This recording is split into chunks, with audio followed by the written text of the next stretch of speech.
ఎన్నికల వేళ కాంగ్రెస్ కి బిగ్ షాక్ తగిలింది. కాంగ్రెస్ నేత ముద్దగౌని రామ్మోహన్ గౌడ్, ప్రసన్న లక్ష్మి దంపతులు బీఆర్ఎస్ లో చేరారు. హైదరాబాద్ ఎల్బీనగర్ లో మంత్రి హరీష్ రావు సమక్షంలో వారు గులాబీ పార్టీ తీర్థం పుచ్చుకున్నారు. వారికి కండువాలు కప్పి పార్టీలోకి ఆహ్వానించారు.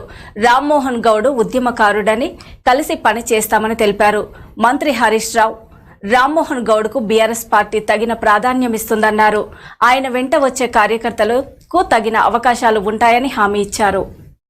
వారితో మాట్లాడడానికి రావడం జరిగింది. రామ్మోహన్ ఏదున్నా కూడా మరి కష్టకాలంలో పార్టీకి పనిచేసిండు. ముక్కుసూటిగా మాట్లాడే మనస్తత్వం. వాస్తవానికి రామ్మోహన్ గారికి 2 సార్లు పార్టీ టికెట్ ఇచ్చింది. మన దురదృష్టం కొద్ది మెజార్టీలోనే చాలా దగ్గరికి వచ్చి 2 సార్లు కూడా మనం మిస్ అయిపోయినాం. ఆ రోజు 11 కార్పొరేటర్లను కూడా గెలిపించండి రామ్ కష్టపడి. ఇక 11 మంది కార్పొరేటర్లు మన అద్భుతమైన విజయాన్ని ఎల్బీ నగర్ ప్రాంతంలో జిహెచ్ఎంసీలో జెండా ఎగరేయడానికి ఎల్బీ నగరే ఆ రోజు కారణమైంది. మరి అప్పటి నుంచి పనిచేసిన ఒక మంచి నాయకుడు. సరే దురదృష్టం స్థానికంగా మనకు కొంత గౌరవం దొరకలేదనే ఉద్దేశంతో వారు కాంగ్రెస్ పార్టీకి పోయింది.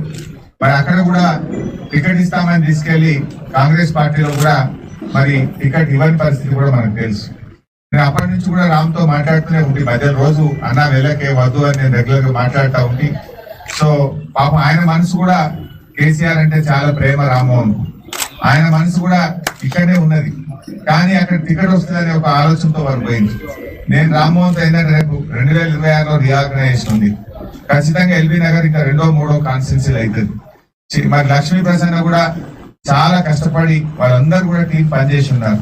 నేను ఏం కోరుతున్నా అంటే వారికి భవిష్యత్తులో ఒక మంచి పదవి, రాష్ట్ర ప్రభుత్వంలో ఒక మంచి పదవి ఇవ్వడంతో పాటు మీ కార్యకర్తలు ఎవరైతే మన బీఆర్ఎస్ పార్టీ కార్యకర్తలు ఉన్నారో వారికి ప్రభుత్వ సంక్షేమ